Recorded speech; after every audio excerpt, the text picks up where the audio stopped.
할렐루야. 우리 전후좌우로 이렇게 또 보시면서 인사합시다. 하나님 당신의 가정을 사랑하십니다. 이렇게 인사합시다.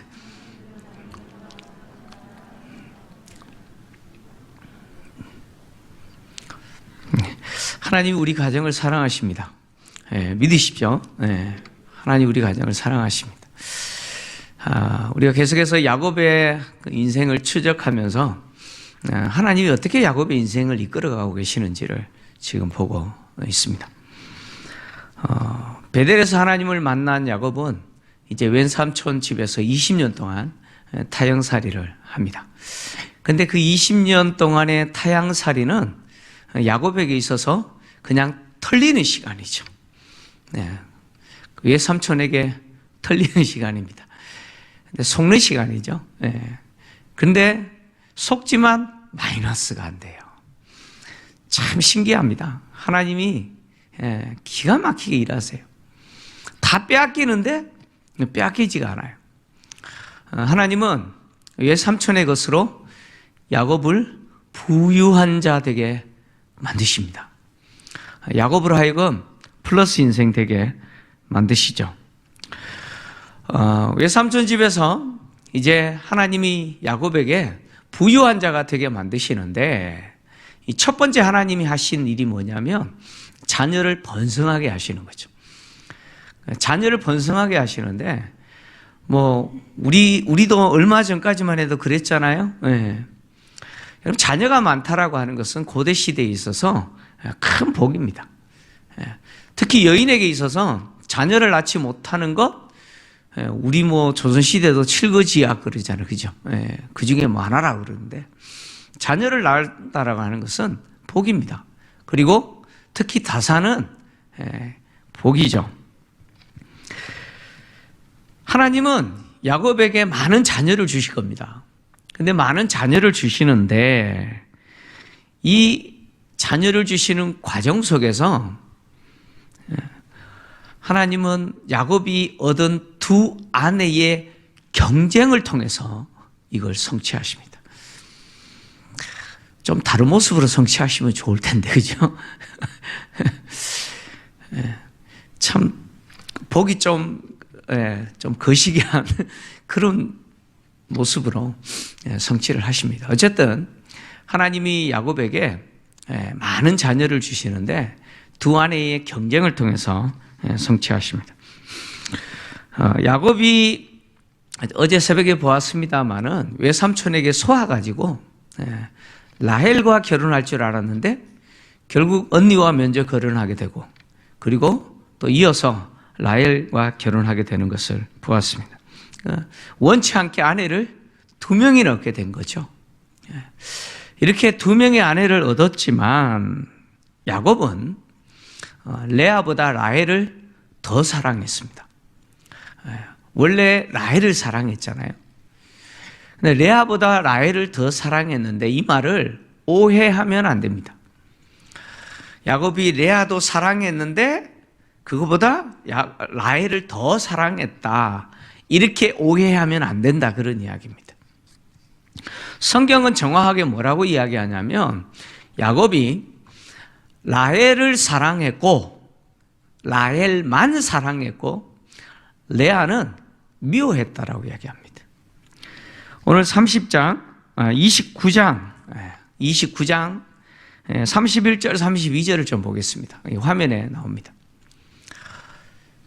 자, 한번 같이 읽을까요? 시작. 여호와께서 레아가 사랑받지 못함을 보시고 그의 태를 여셨으나 라헬은 자녀가 없었더라.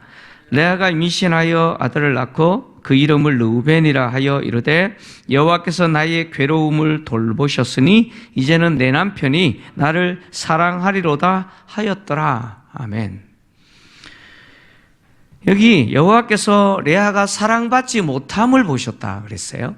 사랑받지 못하다라는 이 단어, 사랑받지 못하다라는 이 단어가 히브리어 사네라는 단어입니다. 이 단어는 무슨 뜻이냐면 미워하다, 증오하다 이런 뜻입니다. 그러니까 야곱은 레아를 라헬보다 조금 덜 사랑한 게 아니에요. 라헬만 사랑하고 레아는 증오했어요. 미워했어요. 그러니까 야곱의 입장에서 외삼촌한테 속은 그게 있죠. 그죠? 지금 속아가지고 지금 원치 않는 아내를 얻게 된 거 아닙니까? 그리고 7년이나 더 고생한 거 아닙니까? 그러니까 레아만 쳐다보고 있으면 분통이 터지는 거죠. 막 화가 치미는 거죠. 그래서 레아를 사랑하지 않았어요. 미워했어요. 야곱은 아버지와 어머니가 자신과 형을 사이에 두고 편애하는 환경에서 자랐어요. 아버지는 형인 에서가 만들어진 그 별미를 사랑해서 에서만 사랑했죠. 대신 어머니는 자기만 사랑했잖아요. 이 편애의 환경에서 자랐는데 자기도 편애해요. 두 아내 중에 한 아내는 미워하고 한 아내는 사랑하는 이 편애를 하고 있습니다.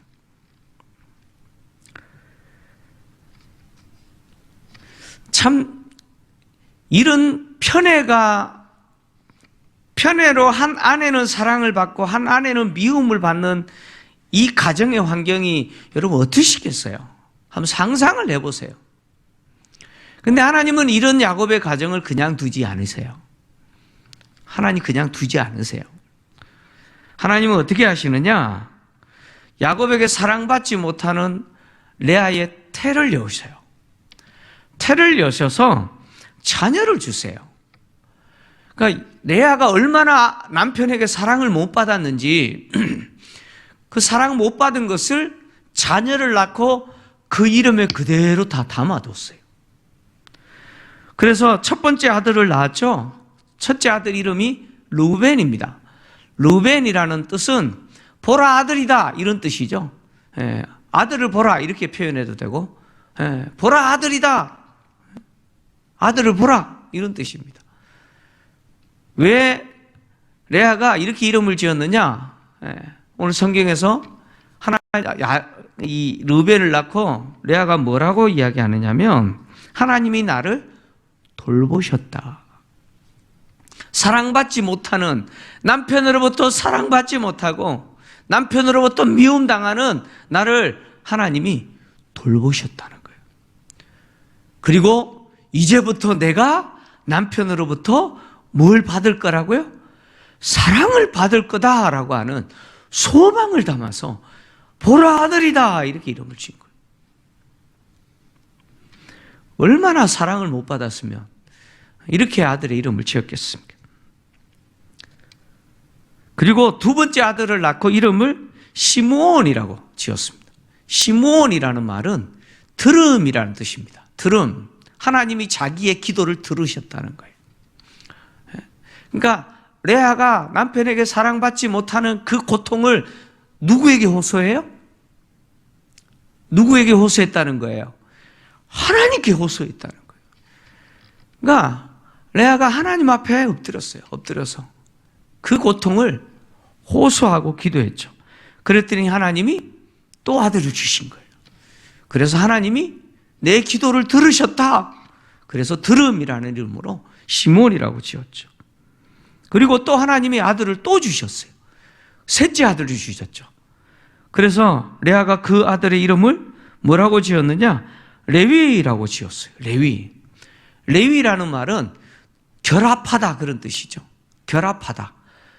그러니까 레아는 자기를 사랑하지 않는 남편과 이제는 영원히 결합할 수 있을 거다 이런 생각을 가진 거예요. 뭐 아들 셋 낳았으니까 그 고대 시대에 아들을 최고로 치는 그 시대에 아들 3명이나 낳았으니 이제는 남편이 나와 결합할 거다 이런 희망 갖고 레위라고 지었어요. 그리고 또 네 번째 아들을 낳죠. 네 번째 아들을 낳고 레아가 이름을 뭐라고 지었냐면 유다라고 지었어요. 유다라는 말은 찬양합니다 라는 뜻이죠. 그래서 이제야 내가 하나님을 찬양합니다. 이 무슨 이야기입니까? 비록 나는 남편에게 사랑받지는 못했지만 누구에게 사랑받았어요? 누구에게 사랑받아서 아들 4명이나 얻게 됐어요? 하나님께 사랑받았다는 거예요. 레아는 비로소 내가 하나님께 사랑받았다.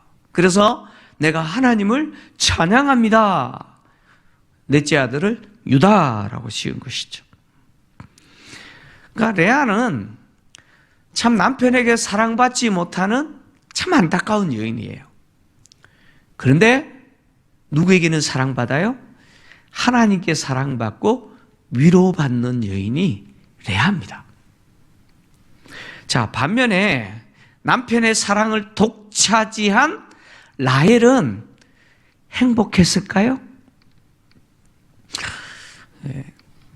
우리 새벽 기도 때 우리 자녀들이 오는데 제발 아빠 질문하지 말아요 그러더라고요. 여러분, 라헬은 사랑받았을까요? 라헬은 남편의 사랑을 독차지했지만 불행한 여인이죠. 왜요? 자녀가 없어요. 자녀를 낳지 못해요. 그래서 라헬은 비록 남편의 사랑은 받지 못하지만 남편으로부터 자녀를 4명이나 낳은 언니에 대해서 시기하죠. 질투하죠. 심지어 남편을 증오하죠. 레아는 남편의 사랑을 갈망하죠. 자식을 낳고 이름을 다 그렇게 지었잖아요. 얼마나 사랑을 갈망합니까? 레아는 남편의 사랑을 갈망하고 라헬은 자녀를 갈망합니다. 이런 입장에서 이렇게 들여다보고 있으면 하나님은 참 공평하신 분이에요. 그렇지 않아요? 하나님 진짜 공평한 분이에요. 라헬은 4명의 자녀를 낳은 언니를 시기해요. 언니는 남편의 사랑을 독차지한 동생이 부럽지만 동생은 남편의 사랑은 독차지했는데 자녀를 4명이나 낳은 언니를 부러워하죠. 서로 부러워하죠. 라헬은 언니를 시기하는 것뿐만 아니라 언니를 통해서 4명이나 아들을 낳게 한 남편을 증오하죠. 그래서 막 분노하죠. 오늘 창세기 30장 1절인데요. 1절 같이 한번 읽을까요? 같이 읽겠습니다. 시작. 라헬이 자기가 야곱에게서 아들을 낳지 못함을 보고 그의 언니를 시기하여 야곱에게 이르되 내게 자식을 낳게 하라. 그렇지 않으면 내가 죽겠노라. 빨리 낳게 해라. 안 그러면 죽어버린대. 그러잖아요. 지금 그러고 있는 거예요.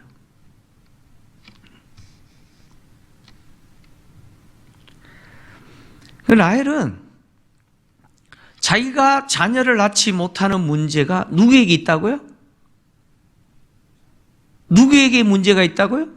남편에게 있다고 생각하는 거예요. 빨리 낳게 해달라는 거죠. 제가 경상도 사투리 써서 죄송한데 빨리 낳게 해달라는 거예요. 안 그러면 죽어버리겠다는 거예요. 이 라헬의 말은요, 언니에 대해서는 시기하고, 그죠? 질투하는 말이죠. 그리고 남편에게 대해서는 뭐예요? 증오하는 말이죠.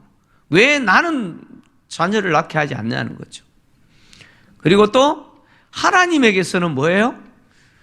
자녀를 낳게 하시고 태를 열어주시는 그분이 하나님이심을 믿지 못하는 불신앙의 말이죠. 야곱은 이렇게 자기에게 분노하는 라헬을 향해서 화를 내요. 뭐라고 화를 내느냐? 그대로 임신하지 못하게 하는 분은 하나님인데 내가 하나님을 대신하랴.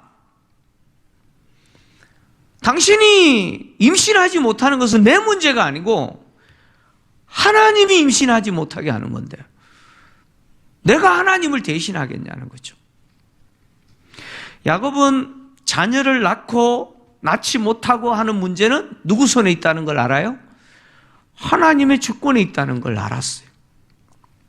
하나님이 자녀를 주셔야 얻을 수 있다는 거예요. 태를 여서야 임신할 수 있다는 거예요. 그런데 내가 하나님이냐는 거예요. 그랬더니 라헬이 그러면 내가 하나님이 자녀를 주실 때까지 기다려야겠다. 아니면 하나님께 자녀를 달라고 기도해야겠다. 이게 아니고, 그죠? 그렇게 가야 정답 아닙니까? 그죠? 근데 그렇게 가지 않고 인간적인 방법을 사용하죠.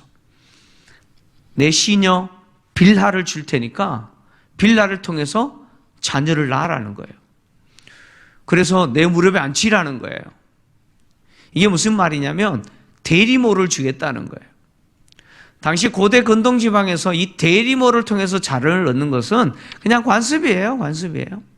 사라도 그랬잖아요. 사라도 그랬죠. 하가를 아브라함에게 줬잖아요.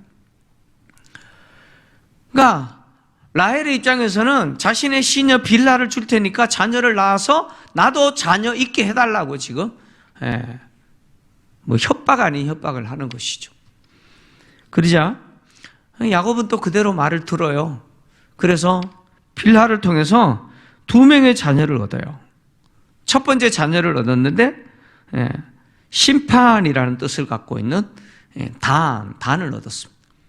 라헬은 첫 번째 자녀를 얻고 나서 자기의 시녀를 통해서 첫 번째 자녀를 얻고 나서 심판이라는 뜻을 가진 단이라고 이름을 지었어요. 왜 이렇게 지었냐? 하나님이 나를 변호하셨다. 다시 말하면 하나님이 나를 심판하셨다, 판단하셨다, 그런 이야기죠. 라헬의 입장에서 그랬던 것 같아요. 언니를 4명이나 낳았는데 나는 없잖아요. 그러니까 시녀를 주고는 자녀를 낳아달라고 야곱에게 이야기하면서 하나님 앞에 기도했던 것 같아요. 제발 우리 시녀를 통해서 나도 제발 좀 자녀 좀 갖게 해달라고 하나님께 기도했던 것 같아요. 그래서 단을 낳자 하나님이 나의 기도를 판단하셨다는 거예요. 그래서 자녀를 주셨다는 거예요. 그리고 나서 또 자녀를 1명 더 낳죠. 2번째 자녀를 낳자 씨름이라는 뜻을 가진 납달리라고 이름을 지었어요. 그래서 오늘 본문에서는 8절에 보니까 내가 언니와 경쟁에서 크게 이겼다 이렇게 번역했죠. 경쟁이라는 단어가 나오는데 씨름이라는 단어입니다. 우리 성경은 마치 라헬이 언니와 씨름한 거, 언니와 경쟁한 것처럼 그렇게 표현했는데, 근데 이 표현은요, 라헬이 언니와 경쟁해서 크게 이겼다라고 말을 했는데 이 말이 안 되잖아요.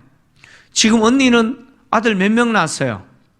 4명이나 낳았잖아요. 자기는요, 지금 겨우 대리모를 통해서 2명 낳아놓고 이겼다라고 말하는 거 말이 안 되잖아요. 이 말은 무슨 이야기냐면 내가 아이를 낳지 못한 것 때문에 누구와 씨름했느냐? 하나님과 씨름했다는 거예요. 내가 하나님과 씨름해서 이겼다. 왜? 하나님이 주셨다는 거예요. 대리모지만 빌하를 통해서 2명의 자녀를 나에게 주셨다는 거예요. 그래서 내가 이겼다 이렇게 표현한 거죠. 자, 중요한 거는 뭐냐면 라헬이 하나님과 씨름한 거죠. 여러분 무슨 문제든 간에 누구와 씨름하셔야 돼요? 여러분 하나님과 씨름하세요. 이제 뒤에 가면 야곱이 진짜 또 하나님과 씨름하죠. 자, 라헬이 자기의 시녀를 통해서 2명의 자녀를 얻자 레아도 또 하나님과 씨름하죠. 레아도요 라헬과 이 경쟁에서 질 생각 없어요. 언니도 동생한테 질 생각이 없어요. 그래서 레아도 비록 4명의 자녀를 낳았지만 만족하지 않죠. 만족하지 않고 자기도 자기의 시녀를 실바를 누구에게 줘요? 또 야곱에게 줘서 자녀를 낳게 합니다. 그래서 2명의 자녀를 또 얻어요. 행운이라는 뜻을 갖고 있는 가시라는 아들과 행복자라는 뜻을 갖고 있는 아셀이라는 2 아들을 얻어요. 그러니까 레아가 자기의 시녀인 이 실바를 통해서 야곱이 2 아들을 더 낳자 그 2 아들을 자기 대리모니까 어차피 자기 아들로 삼고 그렇게 말하는 거죠. 나는 행운을 얻은 여인이다. 그리고 또 아들을 더 얻자 사람들은 이제 나를 행복한 여자라고 말할 거다. 그렇게 그 아이의 이름에 이 의미를 붙인 거죠. 그러니까 이 2 자매가 한 남편을 두고 치열하게 경쟁하죠. 제가 제목을 다상경쟁이라고 표현했는데 치열하게 경쟁합니다. 그리고 나서 레아의 큰아들 루벤이 당시 시대에서 자녀를 낳는 데 있어서 아주 효력이 있다라고 알려진 당시 시대예요. 이 합 한 채를 들여서 우연히 구해왔어요. 그러자 라헬이 그걸 빼앗죠. 그걸 빼앗는 대신 누구를 레아에게 주느냐? 남편을 줘요. 남편이 물건이에요. 그냥 남편 가져라 그러고 줘요. 자, 창세기 30장 14절에서 16절인데 좀 같이 읽겠습니다. 시작. 밀 거둘 때 르우벤이 나가서 들에서 합 한 채를 얻어 그의 어머니 레아에게 드렸더니 라헬이 레아에게 이르되 언니의 아들의 합 한 채를 청구하노라. 레아가 그에게 이르되 내가 내 남편을 빼앗은 것이 작은 일이냐? 그런데 내가 내 아들의 합 한 채도 빼앗고자 하느냐? 라헬이 이르되 그러면 언니의 아들의 합 한 채 대신에 오늘 밤에 내 남편이 언니와 동침하리라 하니라. 저물 때에 야곱이 들에서 돌아오매 레아가 나와서 그를 영접하며 이르되 내게로 들어오라. 내가 내 아들의 합 한 채로 당신을 샀노라. 그 밤에 야곱이 그와 동침하였더라. 참 야곱의 신세가 안타깝습니다. 야곱은 아내들의 소유물이 됐어요. 2 아내의 소유물이 돼서 2 아내가 서로 사고 파는 대상이 되어버렸어요. 참 아내가 사고 파는 신세가 돼가지고 이리저리 끌려다니죠.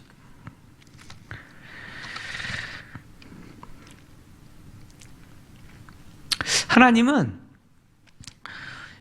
레아에게 또 2 아들을 더 주세요. 2 아들 더 주셔서 이사갈과 이 스불론이라는 2 아들을 더 주십니다. 레아는 자신이 합 한 채를 라헬에게 빼앗겼잖아요. 그죠? 빼앗겼잖아요. 그 빼앗긴 값을 하나님이 자기에게 주셨다는 거예요. 그래서 아들을 낳고는 이름을 이렇게 지은 거죠.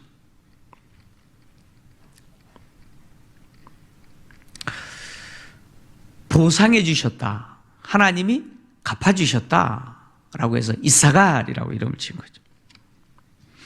대신 지불해 주셨다는 거죠. 그리고 레아가 마지막 아들을 낳죠. 마지막 아들을 낳고 뭐라고 이름을 짓느냐? 스불론이라고 이름을 지어요. 스불론이라고 이름을 짓고는 하는 말이 뭐냐면 이제는 남편이 나와 함께 살게 될 거다. 이렇게 표현했어요. 그리고 마지막 딸 하나 더 주시죠. 디나라는 딸을 주십니다.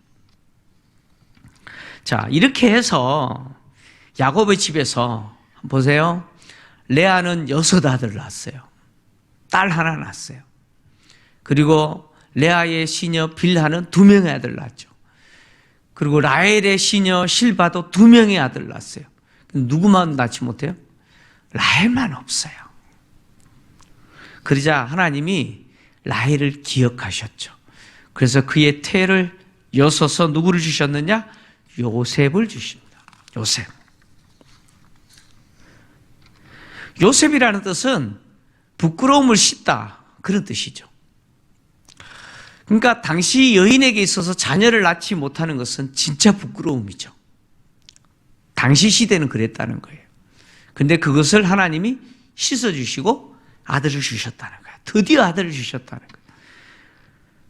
그리고 요셉을 낳은 이후에 라헬은 무슨 소망을 가지느냐? 하나님이 더 주실 거라는 소망을 가져요. 자녀를 더 주시기를 원한다. 근데 이 소망은 베냐민을 통해서 성취가 돼요. 이후에 이제 베냐민을 낳게 될 거예요. 자, 야곱이 외삼촌 집에 있는 동안 11명의 아들과 딸 하나를 낳아요. 이 과정은 두 아내의 치열한 다산 경쟁입니다. 이 과정에서 여러분 야곱이 하는 역할이 있는지 한번 보세요. 야곱의 역할이 있어요? 야곱의 역할은 없어요. 레아와 라헬 간의 경쟁이죠. 경쟁입니다. 심지어 여러분 자녀를 낳고 이름을 짓는데, 이름 족장시대예요. 이름을 짓는데 누가 이름 다 지어요? 이름을 누가 다 지어요? 야곱이 지은 이름이 없어요. 전부 레아, 라헬 두 사람이 다 지었어요. 경쟁하면서 다 지었어요. 하나님이 야곱에게 11 아들과 그리고 딸을 주는 동안 야곱은 그냥 수동적인 사람이에요. 야곱이 하는 일이라고는 아내들의 시기와 질투와 경쟁에 끌려다니면서 아내들이 요구하는 대로 그냥 하는 거예요. 그게 야곱이 한 게 전부예요. 그러니까 야곱이라고 하는 사람의 모습을 보면 외적으로는 외삼촌으로부터 다 털리고, 그죠? 외적으로는 자기보다 더 악하고 더 고수인 속임의 대가인 외삼촌에게 다 털리면서, 내적으로는요 아내들의 경쟁 속에서 이리저리 끌려다니면서 고통당하는 사람이 야곱이죠. 야곱의 가정을 보면 여러분 행복해 보여요? 제발 질문하지 마라 그러는데 아무리 봐도 행복해 보이지 않죠?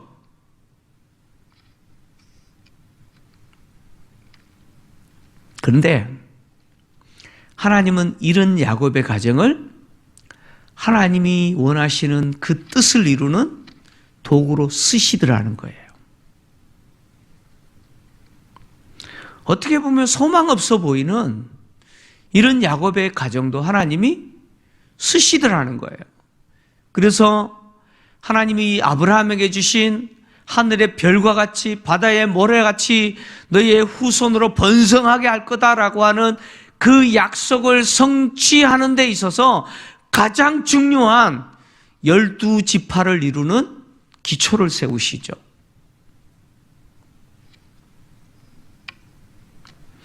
결국 야곱이라는 사람은 외삼촌에게 당하고 두 아내에게 당하는 사람으로 등장하지만 결국 야곱은 다 가지는 사람으로 하나님이 세워주시죠.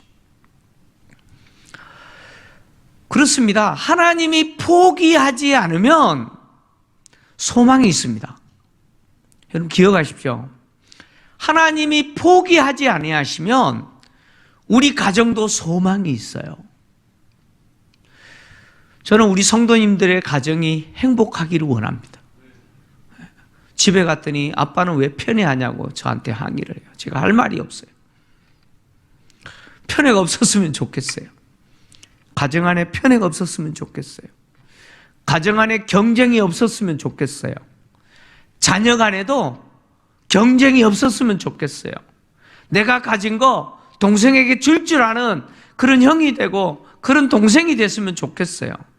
근데 혹 그렇지 못하더라도 하나님이 우리 가정 포기하지 아니하시며 우리 가정은 소망이 있는 줄 믿습니다. 가정을 세우는 것은 내가 하는 게 아니더라는 거죠. 물론 내가 노력하지 않아도 된다라는 말이 아니에요. 레아가 하나님 앞에 엎드려 기도했던 것처럼 얼마나 기도했겠어요. 그렇지 않습니까? 라헬이 자기가 자녀를 낳지 못하는 것 때문에 비록 언니를 시기하고 질투하고 남편에 대해서 정오했지만 하나님 앞에 엎드려 기도했던 것처럼. 그리고 야곱의 입장에서도 이런 가정의 모습을 보면서 늘 하나님을 봤잖아요. 에? 자녀를 주시는 분은 하나님이시라고 고백하고 있지 않습니까? 우리 가정 하나님 바라보고 하나님이 우리 가정 놓지 않으시면 소망이 있다는 사실을 우리는 기억하셔야 돼요. 그래서 우리 가정의 문제 누구에게 엎드려야 돼요? 하나님께 엎드셔야 돼요. 다시 말하면 하나님과 씨름하셔야 돼요. 하나님과 씨름하셔서 여러분 이기십니다. 하나님과 씨름하면 누가 이기는 줄 아세요? 하나님 절대 우리를 이기지 않으세요. 하나님은 어떤 분이시냐? 져주시는 분이에요. 이 뒤에 나옵니다. 하나님은 우리가 씨름할 때 져주세요. 져주세요. 오늘 이 새벽에 우리의 가정이 비록 어떤 경우는 참 소망 없어 보일 수도 있지만 하나님이 소망이 있는 가정, 하나님이 하나님의 뜻을 이루는 그 일에 도구로 쓰시는 가정, 하나님 되게 해 주십시오. 그렇게 기도하시는 저와 여러분 되시기를 주의 이름으로 축원합니다.